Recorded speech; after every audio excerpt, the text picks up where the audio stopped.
जय हिंद दोस्त, आज साइंस के सबसे महत्वपूर्ण बिंदु के बारे में हम जानेंगे।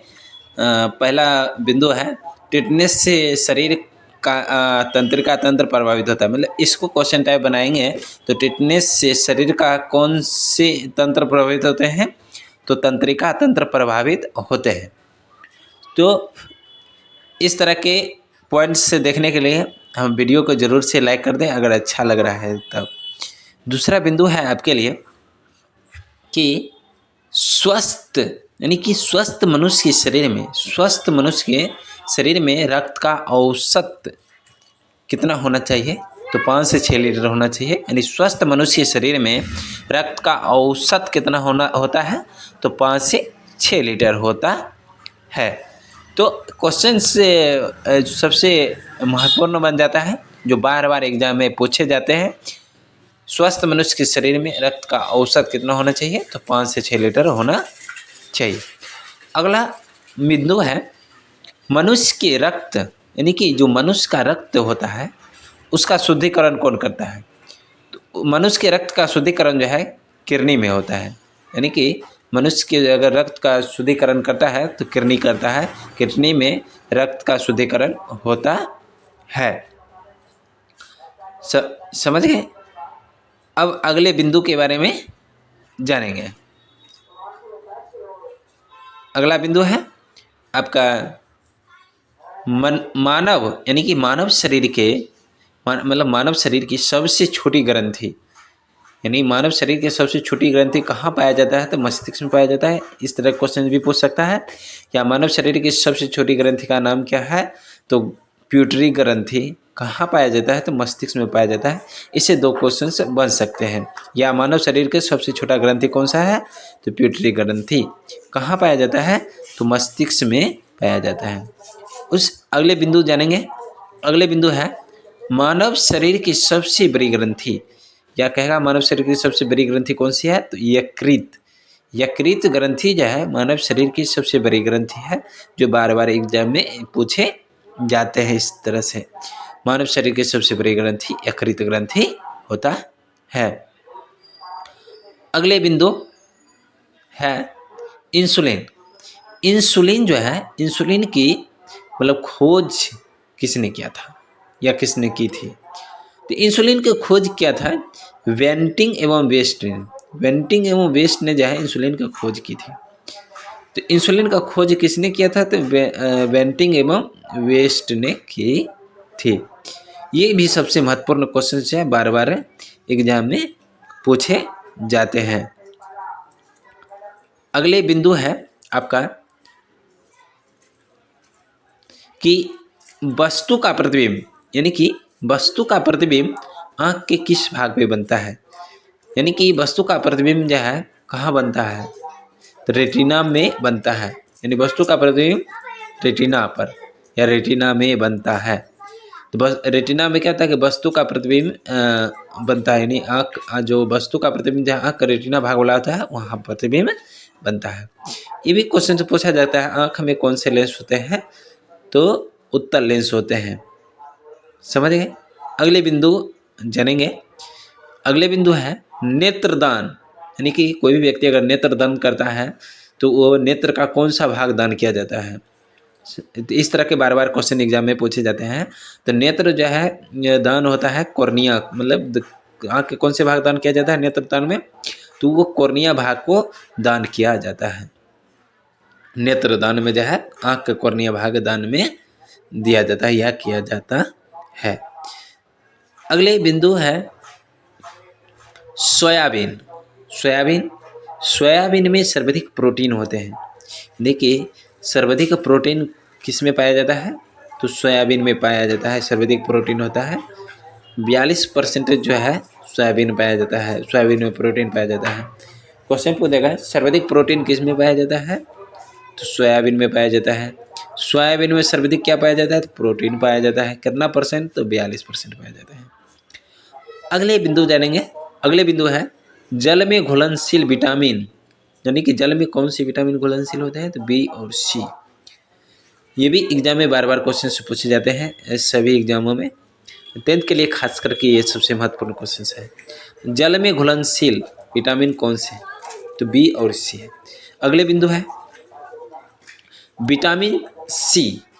विटामिन सी जो है पाए जाते हैं तो खट्टे फलों में, यानी खट्टे फलों में विटामिन सी पाए जाते हैं। तो विटामिन सी कहाँ पाए जाते हैं? तो खट्टे फलों में पाए जाते हैं। जैसे खट्टा फल में ले लीजिए नींबू, नींबू हो गया, कच्चा आम हो गया, इस तरह के जो खट्टे फल होते हैं उसमें पाए जाते हैं। उसके बाद अगले बिंदु है विटामिन सी, यानी कि जो विटामिन सी है उसका रासायनिक नाम क्या होता है? अस्कर्बिक एसिड। यानी जो विटामिन सी होता है जो खट्टे फलों में पाया जाता है तो उसका रासायनिक नाम क्या होता है? तो एस्कर्बिक एसिड। एस्कर्बिक क्या होता है? एसिड होता है, इसका रासायनिक नाम होता है। सबसे महत्वपूर्ण पॉइंट है। अगले बिंदु जानेंगे जीव विज्ञान।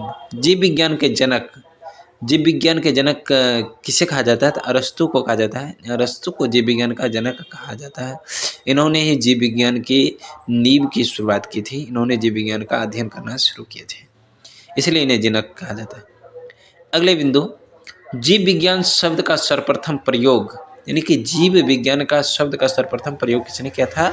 लेमार्क एवं ट्रेविरेनस। Lamarck, Treviranus. अगले बिंदु है वनस्पति विज्ञान के जनक। वनस्पति विज्ञान के जनक किसे कहा जाता है? थियोफ्रस्टस। थियोफ्रस्टस को कहा जाता है। थियोफ्रस्टस, थियोफ्रस्टस को कहा जाता है। उसके बाद अगले बिंदु है आधुनिक वर्गीकी, यानी कि मॉडर्न टेक्सोनॉमी। आधुनिक वर्गीकी के पिता किसे कहा जाता है? तो लिनियस को कहा जाता है। आधुनिक वर्गीकी के पिता किसे कहा जाता है? तो लिनियस को कहा जाता है। अगले बिंदु है एडवर्ड जेनर। एडवर्ड जेनर ने चेचक की टीका की खोज की थी, यानी कि क्वेश्चन से पूछे जाए चेचक की टीका का खोज किसने किया था? एडवर्ड जेनर ने किया था। एडवर्ड जेनर ने चेचक के टीके का खोज किया था। अगले बिंदु है आम। आम का वनस्पतिक नाम क्या है? वनस्पतिक नाम क्या है? मेनिजीफेरा indica. Mangifera indica. Mangifera indica. Mangifera indica आम का वनस्पतिक नाम है। आम का वनस्पतिक नाम क्या है? तो मेंजीफेरा इंडिका। अगले बिंदु है carbon dioxide gas. Carbon dioxide gas green house प्रभाव में सबसे ज़्यादा योगदान करती है। यानी ग्रीन हाउस प्रभाव में सबसे ज़्यादा योगदान कौन करता है? तो CO2, यानी कार्बन डाइऑक्साइड का सूत्र कहता है CO2 होता है, जो पेड़ पौधे के लिए सर्वाधिक उपयोगी है। कार्बन डाइऑक्साइड गैस जो है ग्रीन हाउस प्रभाव में सबसे अधिक ज़्यादा योगदान करती है। अगले बिंदु जानेंगे। अगले बिंदु है त्वचा। त्वचा का कैंसर सूर्य की पराबैंगनी किरणों से होती है। यानी त्वचा कैंसर किससे होता है? सूर्य के पराबैंगनी किरणों से होता है। सूर्य के पराबैंगनी किरणों से क्या होता है? तो कैंसर हो जाता है, त्वचा कैंसर होता है। तो त्वचा कैंसर किससे होता है? सूर्य के पराबैंगनी किरणों से होता है। अगले बिंदु जानेंगे। उससे पहले अगर हमारा वीडियो अच्छा लग रहा है तो एक बार लाइक जरूर कर दें। रेबीज। रेबीज के टीका का खोज किसने किया था? अलेक्जेंडर फ्लेमिंग ने की थी। तो अलेक्जेंडर फ्लेमिंग ने रेबीज के टीके का खोज किया था। तो रेबीज के टीके का खोज किसने किया था? रेबीज के टीके का खोज अलेक्जेंडर फ्लेमिंग ने की थी। ये सबसे महत्वपूर्ण पॉइंट है, बार बार एग्जाम में पूछे जाते हैं।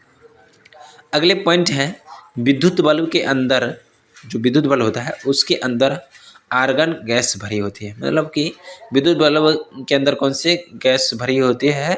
तो आर्गन गैस होता है। आर्गन गैस जो है विद्युत बल्ब के अंदर भरा जाता है, जो क्या आता है कि ये नाइक्रोम के तार को गलने से बचाता है। आर्गन गैस जो है नाइक्रोम को तार को गलने से क्या करता है? बचाता है, इसलिए ये इस गैस का उपयोग किया जाता है।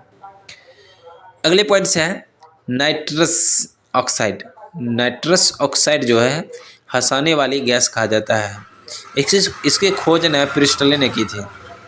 नाइट्रस ऑक्साइड का खोज किसने किया था? तो प्रिस्टले ने किया था। इसे हंसाने वाला गैस कहा जाता है। इसे अगर छोड़ दिया जाए भीड़ में तो सभी लोग हंसते रह जाएंगे। ये गैस सिर्फ हंसाने का काम करता है, इसलिए नाइट्रस ऑक्साइड का उपयोग किया जाता है हंसाने के लिए। हंसाने वाला गैस भी इसे कहा जाता है। अगले पॉइंट है सर्वप्रथम आवर्त सारणी। सर्वप्रथम जो है आवर्त सारणी का जो है निर्माण रशियन वैज्ञानिक मेंडलीफ ने किया था। यानी कि ये रशियन वैज्ञानिक थे। सर्वप्रथम आवर्त सारणी का निर्माण रशियन वैज्ञानिक मेंडलीफ ने किया था। अगले पॉइंट के बारे में जानेंगे, जो सबसे महत्वपूर्ण बिंदु है। जान गए कि मेंडलीफ ने सर्वप्रथम जो आवर्त सारणी का निर्माण किया था। अगले पॉइंट है आपका आधुनिक आवर्त सारणी। आधुनिक आवर्त सारणी मतलब आधुनिक आवर्त सारणी का जो है नियम, मतलब आधुनिक आवर्त सारणी का नियम जो है मोसले द्वारा प्रतिपादित किया गया है। यानी कि आधुनिक आवर्त सारणी का जो पूरा नियम दिए थे तो मोसले महोदय ने दिए थे। जो आज क्या आधुनिक आवर्त सारणी में 18 वर्ग 7 आवर्त 18 वर्ग 7 आवर्त में बांटे थे। इन्होंने परमाणु संख्या के तर्ज पर इन्होंने वर्गीकरण किया था तत्वों को। ये सबसे महत्वपूर्ण पॉइंट है। जो आधुनिक आवर्त सारणी को नियम किसने दिया था? तो मोसले द्वारा प्रतिपादित किया गया था। अगर ये हमारा वीडियो अगर अच्छा लग रहा है तो एक लाइक और एक सब्सक्राइब जरूर से आप कर सकते हैं।